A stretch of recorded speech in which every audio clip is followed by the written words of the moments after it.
मैं हूं आपका मेज़बान फ़याज़ वलाना और आपका शुक्रिया आपने अपनी मसरूफ़ियत में से वक़्त निकाला फ़याज़ वलाना ऑफ़िशियल यूट्यूब चैनल के लिए। जी, मेरे साथ शरीके गुफ्तगू हैं, पाकिस्तान के नामवर सहाफ़ी टोरंटो बेस्ड हैं, लेकिन इन्होंने काम गल्फ़ में, दुबई में, मिडल ईस्ट में भी किया है, पाकिस्तान में भी किया है। ऑब्ज़र्वर में रिपोर्टर रही हैं इस्लामाबाद में, द नेशन के लिए काम करती रही हैं इस्लामाबाद में।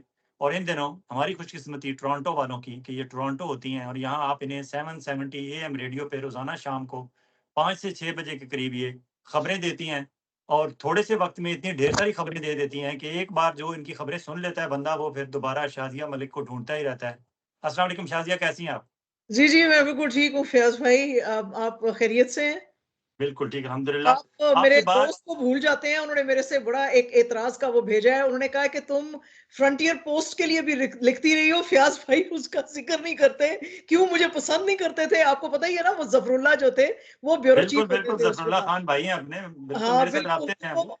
उन्होंने बड़ा मुझे वो एतराज़ भेजा है, उन्होंने कहा कि क्यों क्या बात है, ये तुम्हारे बड़े-बड़े अदारों के नाम लेते हैं, हमारे अदारे का क्यों नहीं नाम लेते हैं? मैंने कहा जी मैं बिल्कुल उनको बताऊँगी कि चलिए, भई अब तो मुझे खतरा और पैदा हो गया कहीं फोर्ब्स मैगज़ीन वाले ना गिला कर दें कि हमारा नाम क्यों नहीं लेते हैं, आपने फोर्ब्स में भी काम किया है। बिल्कुल, तो बिल्कुल जी। बिल्कुल, अभी आपसे बात करनी है इमरान खान की रिहाई के हवाले से, जो अमेरिका में जो विल्सन ने फाइनली वो छक्का लगा दिया, जिस छक्के का इंतज़ार था बड़े अरसे से, उस जी, पे जी, भी जी। बात करनी है और क्या इमरान खान की रिहाई इससे मुमकिन हो सकेगी, कब होगी? लेकिन उससे पहले कनाडा की बात करेंगे कि कनाडा के नए प्राइम मिनिस्टर, हालाँकि अभी तो उन्हें मुंतखब करके लिबरल पार्टी वालों ने 85.9% वोटों की अक्सरियत से प्राइम मिनिस्टर ऑफ कनाडा बनाया और हुँ। फिर वो साहब जो हैं उन्हें पसंद नहीं आई कुर्सी कि उन्होंने दोबारा अपने आप को मैदान में फेंक दिया, पब्लिक के सामने फेंक दिया।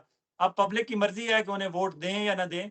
तो ये कॉर्नी साहब को क्या अक्टूबर तक वज़ीर-ए-आज़म बने रहते, बैठे रहते तो ठीक नहीं था? उन्होंने क्यों अपने आप को आग में झोंक दिया? नहीं, नहीं, उन्होंने बड़ा स्ट्रैटेजिकली ये प्ले किया है। फ़याज़ भाई आपको मालूम ही है कि मार्क कार्नी जो हैं, उनके पास अपना खुद का कुछ सीट नहीं है।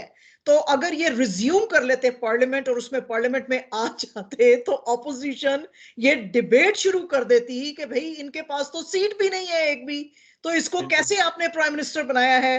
तो इसको आप हटाएँ, इसीलिए उन्होंने ये स्नैप इलेक्शन मंगवाया है कि जी, मैं ना तो पार्लियामेंट में जाऊँ, ना तो इसके ऊपर डिबेट होए, तो हम सीधा स्ट्रेट वे जो है उसके अंदर इलेक्शंस में चले जाएं।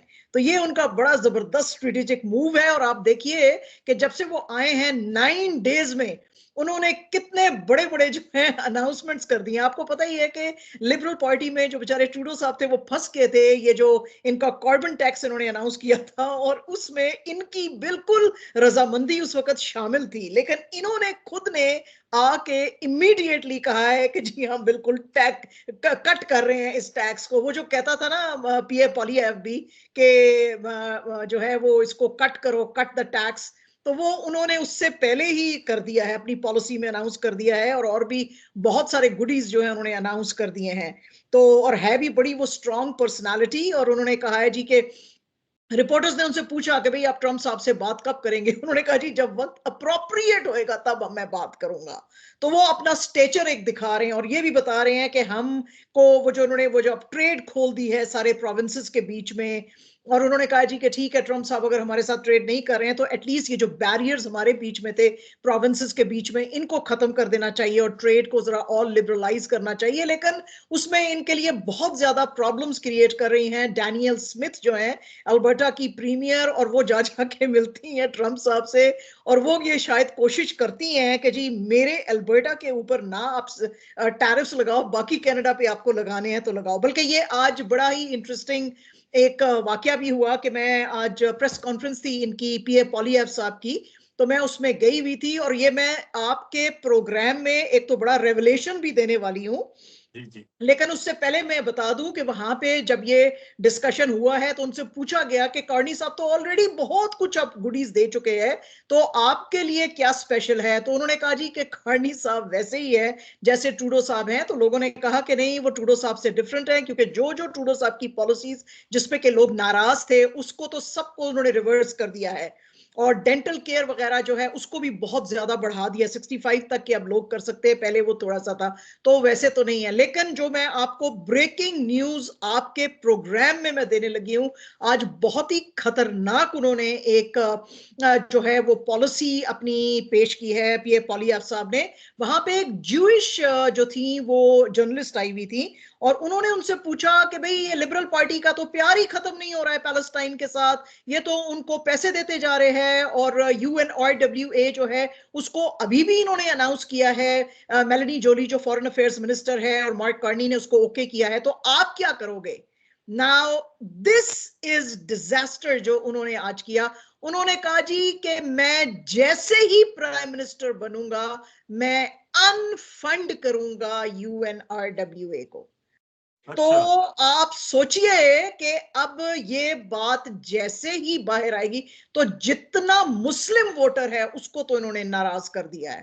तो बिल्कुल। अब अगर इनके, क्योंकि अभी जो पहले जो ट्रूडो साहब के जमाने में इनके पोल्स आ रहे थे तो ये 20% उनसे आगे चल रहे थे, और अभी जब से मार्क कार्नी आए हैं तो ये सिर्फ 1 परसेंटेज पॉइंट उनसे आगे थे। आज का जो स्टेटमेंट है मैं समझती हूं कि इस पे उनका बहुत ही ये पीछे चले जाएंगे, और अब इनके जो चांसेस हैं, वो जो ये जो चॉकलेट बॉय बने हुए थे और बड़ी उन्होंने अब आंखों की सर्जरीज भी कराई थी, वो तेरे नैना मेरे नैना वाली जो कहानी चल रही थी, लोग पूछ रहे थे कि सर वो आपके जो दूसरे नैना थे वो कहाँ गए, तो उन्होंने कहा जी कि नहीं, मैंने तो अभी ऑपरेशन नैना का करा लिया है, और नैना मेरे जो है अब दूसरे नैना जो जो ग्लासेस थे उनके बगैर आगे है। तो बड़ी वो तैयारी में थे, जैसे पाकिस्तान में लोग सूट सिलवा लेते हैं ना, शेरवानी, इन्होंने भी अपना सूट बूट बिल्कुल तैयार किया हुआ था। तो मुझे नहीं लग रहा है कि अब ये जीत पाएंगे, और अगर जीते भी तो बहुत ही मुश्किल से माइनॉरिटी गवर्नमेंट अगर बनेगी तो वो ठहरेगी नहीं, क्योंकि ना तो एनडीपी इनके साथ खड़ी रहेगी, ना तो ब्लॉक क्यूबेकवा इनके साथ खड़ा रहेगा, तो फिर इसलिए इनको चलाना बहुत ही मुश्किल होएगा। तो मुझे लगता है कि मेरा प्रिडिक्शन है कि मार्क कार्नी साहब जीतेंगे। वैसे भी आपको लगता है ना कि वो जरा जॉर्ज क्लूनी की तरह के लगते हैं दिखते हैं, तो लोग जरा उनको पसंद भी करते हैं थोड़ा सा, तो मेरे ख्याल बड़ा में दिखने ना दिखने से ज्यादा बात अब आगे बढ़ चुकी है। अगर दिखने की बात है कि कौन ज्यादा प्यारा दिखता है तो उसमें तो फिर शायद मार्क कार्नी पीछे रह जाएं, पियर पॉलिएफ आगे चला जाए। बात ये है कि अमेरिका के साथ, डोनाल्ड ट्रंप के साथ सींग कौन फंसाएगा, कौन मजबूती से डिफेंड करेगा कनाडा की काज को, और कौन कैनेडियंस के लिए खड़ा रहेगा, एक बात। दूसरी बात, अभी जो इसे लिबरल में भी 85.9% की पॉपुलैरिटी मिली है वो इस वजह से कि ये बंदा he is an economy guy, bank of England का, बैंक ऑफ कनाडा का सरबराह रहा है। तो लोगों को एक है कि शायद हाउसिंग सेक्टर में कोई इंकलाब ले आए, शायद हमारी इकोनॉमी को बेहतर कर दे, शायद GDP growth, real GDP growth हमारी शुरू हो जाए, शायद हम जिस तरह इन्होंने कहा कि इंटर प्रोविंशियल ट्रेड को बूस्ट किया जाए, शायद वो चाइना की तरफ, रशिया की तरफ, यूरोपियन यूनियन की तरफ, और यूरोपियन यूनियन की तरफ से तो इससे अच्छी वाइब्स मिल भी चुकी हैं। तो लोगों को इससे उम्मीद है, मार्क कार्नी के एक्सपीरियंस की वजह से। दिखने ना दिखने वाली बात नहीं है। आप क्या समझती हैं? बिल्कुल ठीक है सर। आपको पता ही है कि हमारी जो कनाडा की थी लॉन्गेस्ट ट्रेडिशंस जो होते थे वो ये थे कि जिस वक्त अमेरिका में प्रेसिडेंट आता था तो वो सबसे पहला फोन कनाडा के प्राइम मिनिस्टर को करता था, और जो कनाडा में प्राइम मिनिस्टर आता था वो सबसे पहला फोन कॉल और मुलाकात भी जो होती थी वो अमेरिका के प्रेसिडेंट से रहती थी उसकी। अभी क्या हुआ है कि बहुत ही ज्यादा ट्रंप साहब का ये जो टैरिफ का कॉन्स्टेंटली थ्रेट अभी जो लटकता जा रहा है कैनेडियंस के सर पे, और अभी जो 2 अप्रैल को भी और आने वाले हैं, तो आप देखिए कि मार्क कार्नी ने कैसा शिफ्ट दिखाया है। जैसे ही वो प्राइम मिनिस्टर बने हैं वो फ्रांस चले गए हैं, वो फ्रेंच प्रेसिडेंट मैक्रोन से मिले हैं और उनसे कहा है कि हमको ट्रेड बढ़ाने का जरूरत है, और उसके साथ ही वो फिर यूके चले गए हैं और वहां पे कार्ड स्टार्मर के साथ मिले हैं और उन्होंने कहा है। तो ये this is very very abnormal, ये बिल्कुल नॉर्मल नहीं है ये जो इनके बीच में टाइज थे। और फिर उसके जी, और उसके बाद इन्होंने कहा है कि जी मैं हाउसिंग के लिए जो एक पॉलिसी देने वाला हूं, और इमिग्रेशन हम वैसे ही रखेंगे, ज्यादा अगर हम लोग ले आए हैं तो हमको इतना ज्यादा अभी इमिग्रेशन बढ़ाना नहीं है। तो पॉलिसीज इनके बिल्कुल ठीक चल रहे हैं, और वही जो आपने बात की कि बैंक ऑफ इंग्लैंड के भी गवर्नर थे और बैंक ऑफ कनाडा के भी, तो इकोनॉमी जो है इनसे बेटर कोई नहीं समझता है। लेकिन आज एक और भी क्वेश्चन हुआ कि जो बार बार पीए पॉलिएफ साहब है उनको डैनियल स्मिथ ने जैसे ऐसा इंप्रेशन देने की कोशिश की है जिसपे उनको बहुत बैकलैश भी आया है कंजर्वेटिव पार्टी को, कि जैसे ट्रंप साहब जो हैं शायद चाहते थे कि ये जो है आ जाए, क्योंकि उन्होंने कहा कि शायद पीए पोलिएव ज्यादा अच्छा प्राइम मिनिस्टर रहेगा और अमेरिका के साथ अच्छे से काम कर सकेगा। तो आज बल्कि मैंने उनसे ये क्वेश्चन भी पूछा, मैंने कहा कि ये तो आपको नहीं लग रहा कि ये तो कनाडा के अफेयर्स में इंटरफेरेंस रहेगी? तो खैर उसका उन्होंने जवाब नहीं दिया, लेकिन ये क्वेश्चन जरूर बनता है और लोग पूछ रहे हैं कि भाई आप क्यों जा रही है ट्रंप के पास और क्यों पीए पोलिएव की बात कर रही है, क्योंकि आप तो खाली एक प्रीमियर है और अभी तो इलेक्शंस हुए नहीं है, तो ये कॉन्स्पिरेसी थियरी आप क्यों? तो ये सारी चीजें बैकलैश करेंगी पीए पोलिएव साहब को, ये बहुत बुरे से बैकलैश करेंगी इनको। चलें फिर भी इस पे बात करते रहेंगे। अब चलते हैं पाकिस्तान। इमरान खान की रिहाई के हवाले से पीटीआई वालों को एक उम्मीद थी कि अमेरिका की तरफ से हमें 8वां बेड़ा पहुंचेगा, और बिल आखिर वो बेड़ा लगता है कि अमेरिका से चल पड़ा है। जो विल्सन ने आज पाकिस्तान डेमोक्रेसी एक्ट पेश कर दिया है और बड़े फख्र से उन्होंने ट्वीट किया है कि आई एम ग्रेटफुल कि मैंने ये पेश कर दिया है, और समझदारी का मुजाहरा उन्होंने ये किया है कि अपने साथ जिमी पेनेटा शायद नाम है उसका, जो जी जी जी। कैलिफोर्निया से डेमोक्रेट पार्टी के रुकन है, हम्म। उन्हें अपने साथ मिलाया है।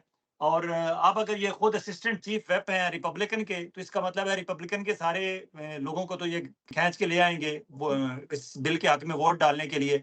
अगर इनके साथ दूसरे इस बिल पेश करने वाले एक डेमोक्रेट हैं, तो वो जिम्मी भी कुछ ना कुछ बंदे लेके आएंगे। तो ये तो हो नहीं सकता कि पाकिस्तान डेमोक्रेसी एक्ट ये अप्रूव ना करा सकें। अगर ये अप्रूव हो गया तो क्या इमरान खान की रिहाई फौरी तौर पर मुमकिन होगी? एक बात। और क्या पाकिस्तान में डेमोक्रेसी बहाल हो जाएगी? और क्या पाकिस्तान में मीडिया को और इज़हार राय की आज़ादी अवाम को मिल जाएगी? ये जो पीका एक्ट वगैरह लगा हुआ है। अच्छा, पहले तो मैं आपका थोड़ा दिल जला दूं और फिर उसके बाद इस पे बात करेंगे।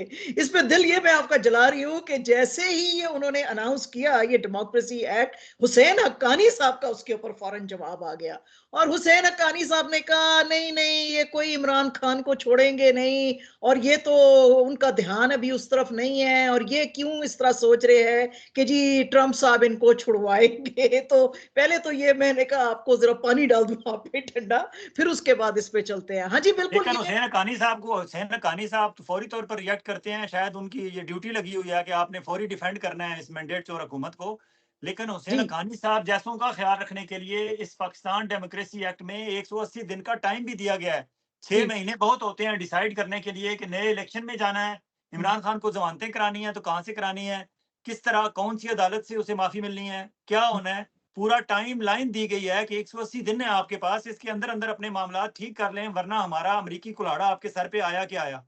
आप हाँ बोलिए। जी सर, ये बहुत ही खतरनाक किस्म की नई डेवलपमेंट है वहां पे, क्योंकि आपको पता ही है कि सिर्फ जो विल्सन ही नहीं, रिचर्ड ग्रैनल की तो हर कोई बात कर रहा था, लेकिन और भी बहुत सारे कांग्रेस के जो मेंबर्स थे, जैसे कि इल्हान उमर थी और राशिदा तालिब थी और रो खन्ना थे और ग्रेग शर्मन थे, ये सारे लोग बहुत दिनों से ये बोल रहे थे कि इमरान खान को जो आपने रखा हुआ है ये गलत तरीके से रखा है। और अभी तो इस एक्ट में उन्होंने बड़ी धमकी बिल्कुल क्लियर वर्ड्स में आसिम मुनीर साहब को दे दी है कि सिपा सालार साहब आप ये जो कर रहे हैं ये बिल्कुल ठीक नहीं कर रहे हैं, आपके मुल्क में डेमोक्रेसी आना ही पड़ेगी। और इसमें खतरा ये भी आ सकता है फयाज भाई कि इसमें सैंक्शंस लग सकते हैं पाकिस्तान के ऊपर। आपको मालूम ही है कि बहुत मुश्किलों से पाकिस्तान जो है एफएटीएफ की जो लिस्ट है उससे बाहर आया है। अगर इन्होंने सैंक्शंस डाल दिए और अगर ये एफएटीएफ की लिस्ट में फिर से पाकिस्तान चला गया तो इनके लिए मुसीबत रहेगी, क्योंकि आप देखिए कि हमारे नेबरहुड में क्या हो रहा है। नेबरहुड में ये हो रहा है कि आपके नेबरहुड में उनकी जो हेड ऑफ इंटेलिजेंस है वो आके मोदी जी से मिली हैं। आपको पता ही है वो बहुत ही स्टॉन्च किस्म की हिंदू हैं जो और वो हिंदुस्तान से ही वापस चली गई है। तो वो आई ही नहीं है पाकिस्तान की तरफ, बल्कि उन्होंने वहां पे बहुत ज्यादा एतराज किया है, सिर्फ पाकिस्तान के ऊपर ही नहीं बल्कि बांग्लादेश पे भी, कि ये जो बहुत ज्यादा आप माइनॉरिटीज के साथ बुरा सलूक कर रहे हैं और जो इंडिया को बहुत ज्यादा खतरा है पाकिस्तान से जो एमनेट हो रहा है टेररिज्म, तो उसके लिए हमारे कंसर्न्स हैं।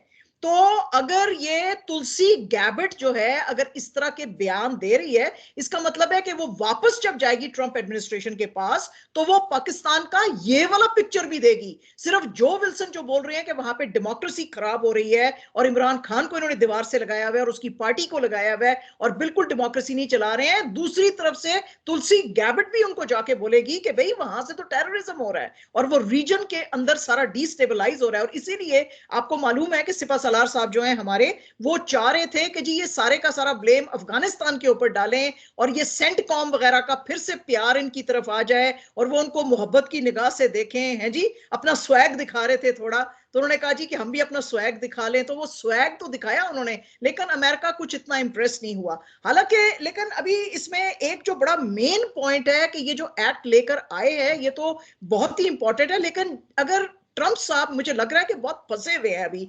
यूक्रेन के और मिडिल ईस्ट के मामलात में, वरना जब ये टेररिस्ट उन्होंने पकड़ा था और अमेरिका के हवाले किया था पाकिस्तान ने, और ट्रंप साहब ने बहुत तारीफ की थी पाकिस्तान की कि बड़ा हम शुक्रिया अदा करते हैं, उस वक्त वो कुछ ऐसा इंडिकेशन दे सकते थे कि भाई ये इमरान खान के खिलाफ जो आप कर रहे हो ठीक नहीं हो। लेकिन मुझे लगता है कि ये डस्ट जैसे ही सेटल होएगी, ये यूक्रेन का मिडिल ईस्ट का थोड़ा मसला थोड़ा सॉल्व होएगा, तो इवेंचुअली ये आएंगे। वो 4 साल का मैंडेट है उनके पास, तो ऐसा नहीं हो सकता कि वो उसके ऊपर बात ना करें। और जैसे जैसे प्रेशर बढ़ेगा कांग्रेस के अंदर, वैसे वैसे फिर लोग जो हैं वो उस तरफ देखेंगे। अभी टैमी ब्रूस से भी लोगों ने एक क्वेश्चन किया था, तो शी सेड कि हम दूसरे कंट्री के मामले में अभी बोलना नहीं चाहते हैं। तो मुझे लगता है कि अभी उनको ब्रीफिंग है कि भाई जो फोकस है तुम्हारा, अभी तुम उसके ऊपर थोड़ा करो। अभी इमीडिएटली हमको यूक्रेन का वॉर रोकना है और इमीडिएटली हमको वहां पे वो जो सीज फायर अब फिर से खत्म कर दिया इसराइल ने, उसको करना है। तो उसके बाद फिर हम जो है जरा पाकिस्तान की तरफ देखेंगे, तो आएंगे सही। तो अगर उससे पहले सिपा सलार साहब ने जरा अपने अपनी ठीक कर ली और मामलात अपने ठीक कर लिए और शहबाज शरीफ साहब को थोड़ा सा ऊपर वाले ने थोड़ा रोशनी दिखा दिया, तो फिर तो इनके ऊपर सख्ती नहीं आएगी। लेकिन अगर इन्होंने यही रखा जो ये बलूचिस्तान में कर रहे हैं, जो ये इमरान खान के साथ कर रहे हैं और उसके पार्टी के साथ कर रहे हैं, तो इनके ऊपर आएगा बहुत ज्यादा, अमेरिका का अताब आएगा इनके ऊपर। चलें ठीक है, बहुत शुक्रिया शाजिया मलिक। फिर पाकिस्तानियों के लिए यही है कि पैवस्ता रह शजर से उम्मीदें बाहर रखें, इंशाल्लाह पाकिस्तान में भी बाहर आएगी। आपसे बहुत जल्द दोबारा बात होगी। अब इजाज़त चाहूँगा। अल्लाह हाफ़िज़।